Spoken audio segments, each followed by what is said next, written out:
아 근데 버터 좀 더 더 넣어야 될 거 같은데. 이렇게 부족해. 저건 뭔데? 빨리 넣어. 아 버터 많이 넣으면 나 진짜 맛있어. 이게 뭐야? 맛있는 버터. 맛있는 버터. 이거? 이쪽에. 됐어. ওকে 됐어 মা 됐어 হাজিমা হ্যালো আসসালামু আলাইকুম। আমি কলিকল্পনা সাউথ কোরিয়া থেকে। পচা বুঝছেন, বাংলাদেশের ঘি এত পছন্দ করে। আমার বাবা যখন ছিল তখন অনেক দিত, কিন্তু এখন বাবা নাই তো এইবার মা দিয়ে দিয়েছিল কিছুটা। পেঁয়াজ কুচি নিলাম, সাথে একটু লবণ দিলাম, তার সাথে 2টা শুকনা মরিচ এমনি পোড়াই নিয়ে আসছি। চুলার পাশে রেখে শুকনা মরিচ পোড়াইলে পরে এক স্বাদ হয়, আর চুলার উপরে ঘুরাই ঘুরাই পোড়াইলে পরে সেই স্বাদ কিন্তু আলাদা হয়। তো সরিষার তেলও মা অল্প একটুখানি দিয়ে দিছে, তা এই বোতলে অল্প একটুখানি ছিল, সেটা একটু টাকায় অল্প একটুখানি নিলাম। ডিম বেশি না ভাই, একটা ডিম মাত্র ভর্তা করা হবে। তার আবার আমার দেখেন, মানে প্রস্তুতি দেখেন, মানে লঙ্কা কাণ্ড। বাংলাদেশের খাঁটি ঘি দিয়ে শুধু ভাত মাইখা দিলেও পচা এত ভালো খায়, আপনারা বিশ্বাস করবেন না। অনেক মিস করি বাবাকে ঘির জন্য, খাবারের জন্য। আর আমি আপনাদের সঙ্গে আজকে শেয়ার করব যে আমি কোরিয়াতে কত বছর ধরে আছি। আপনারা অনেকেই আমাকে প্রশ্ন করতেছিলেন, কমেন্ট করতেছিলেন অনেক অনেক অনেক অনেক মাস ধরে আমি কোরিয়াতে কত বছর আছি। একটুখানি ঘির কথা বলে নিই। তা মা তো এবার ঘি দিয়ে দিয়েছে, তা আমি একটু কিপটার মতো করে খাইতেছি, কারণ এইখানে এত খাঁটি ঘি পাওয়া যায় না। ঘি পাওয়া যায়, দামও বেশি কোরিয়াতে, একটু মানে কিপটার মতো করে খাইতেছি যেন মেলা দিন খাওয়া যায়। বোঝেনি তো, শেষ হয়ে গেলে তো আর নাই। আমি কোরিয়াতে আসছি 2008-এর একেবারে শেষের দিকে। আপনি একেবারে শেষ পর্যায়ে ধরলে হবে। তা আমার সেইভাবে গণনা করলে অনেকে হয়তো বা বলতে পারেন যে 15 বছর বা 15 বছর সামথিং, বা অনেকে বলতে পারেন 16 বছর। তা এইভাবে হিসাব করলে হবে। একেবারে 2008 সালের একেবারে লাস্টের দিকে আসছি। তো সেই সময় একেবারে পুরো শীত ছিল, জমজমাট শীত, এত শীত মানে এত স্নো, এত তুষারপাত। আমার শ্বশুরবাড়ি হচ্ছে দক্ষিণ কোরিয়ার গাংওন-দো, যেখানে গাংওন-দো যে এলাকাটা, যে স্থানটা, সেইখানের পাশেই হচ্ছে একেবারে নর্থ। আমি যখন আসছি তখন থেকে শুনছি যে দক্ষিণ কোরিয়া আর উত্তর কোরিয়া দুইটা দেশে মারামারি হবে, যুদ্ধ হবে। তখন আমি খুব বেশি ভয় পেতাম। আমি জিজ্ঞাসা করতাম ওই আমার শ্বশুরবাড়ির পরিবারের কাছে যে সত্যি কি যুদ্ধ হবে কিনা। তো ওরা আমাকে বলতো এটা তো অনেক বছর ধরেই ওরা বলে আসতেছে যুদ্ধ করবে, হয়তো বা যে কোনো সময় হবে, কারণ যুদ্ধ চলছিল। যুদ্ধ চলাকালীন ওরা একটা ডিসিশনে আসছে যে আমরা তো অনেক দিন এরকম যুদ্ধ করছি, মানে আমার শ্বশুরবাড়ির কথা অনুসারে। তো এখন একটুখানি বিরতি নেই, সেই বিরতি চলতেছে।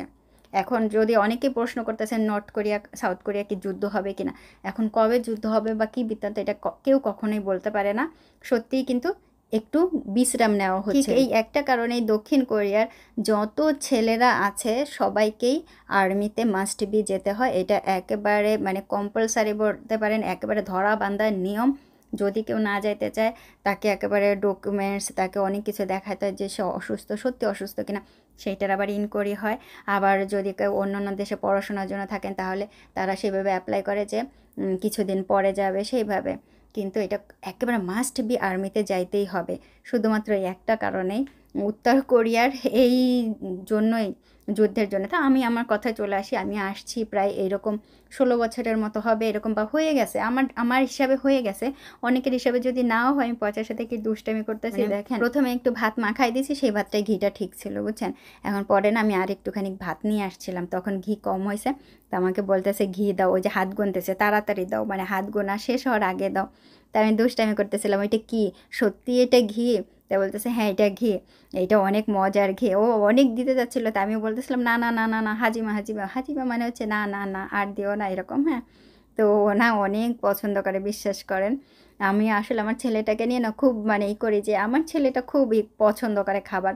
একটা আপু বারবার কমেন্ট করছেন, আমি ওনাকে ব্লক করছি যে আমার ছেলেটার খাবার নিয়ে আমি কেন কথা বলি, মানে আমি কেন আমার ছেলেটার খাবার নিয়ে কথা বলি, উনি এই ধরনের কমেন্ট করতেছিলেন। তো আমার কাছে খুবই লাগছে যে আমার ছেলের খাবার নিয়ে তো আমি কথা বলবো, আমি ভিডিও করব, আপনারা যারা ভালো কমেন্ট করেন সেটা তো আমি অনেক বেশি কৃতার্থ, অনেক বেশি কৃতজ্ঞ। কিন্তু দেখেন উনি এমনভাবে কমেন্ট করতেছেন যে আমি আমার ছেলের খাবার নিয়ে কোনো কথা বলবো না, এইভাবে। তো আমি ওনাকে ব্লক করছি। এবার আসি, আমি যখন প্রথম আসছি আমার শ্বশুর শাশুড়ি, বিশ্বাস করবেন না, আমাকে এত সাপোর্ট করছে।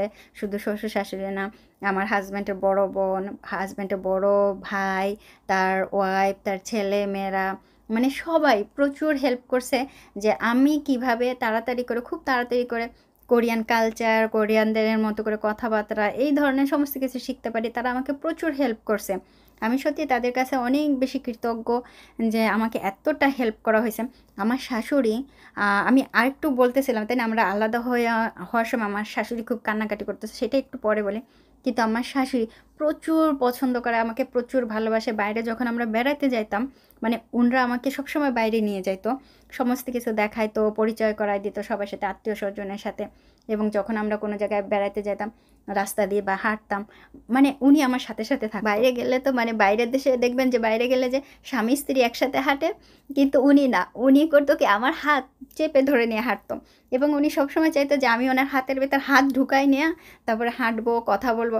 এখন আমি যদি ওনার হাতটা কোনো রকম একটু ছেড়ে দিয়ে মানে চুল ঠুল ঠিক করতাম বা কাপড়টা একটু ঠিক করতাম, উনি না খুব কষ্ট পাইতো যে আমি ওনার হাতটা ছেড়ে দিছি, খুব দুঃখ পাইতো। পরে এসে বলতো আমি অনেক দুঃখ পাইছি, আমার হাতটা ছেড়ে দিছে।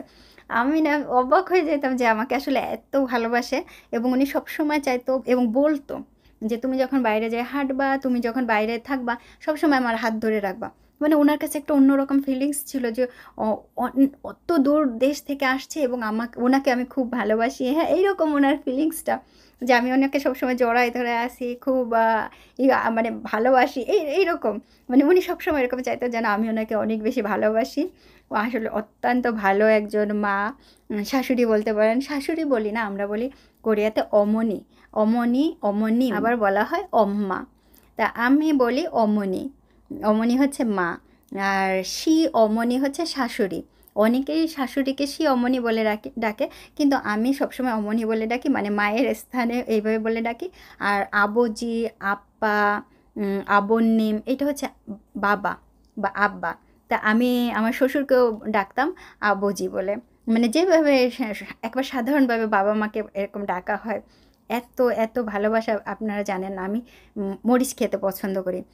আমি যখন কোরিয়াতে প্রথম আসছি, আমার শাশুড়ি খুব করতো, টেক কেয়ার করতো যে আমি কোন খাবারটা পছন্দ করি, খুব অবজার্ভ করতো। মরিচ আমি খুব বেশি পছন্দ করি, ঝাল মরিচটা। উনি আমার জন্য সব সময় ঘরে ঝাল মরিচটা রাখতেন। মাছ পছন্দ করি, বাজার থেকে সব সময় মাছটা একেবারে রেগুলার থাকতো। তারপরে পানির কথা বলি, পানি কিন্তু কোরিয়ানরা খুব বেশি একটা খায় না।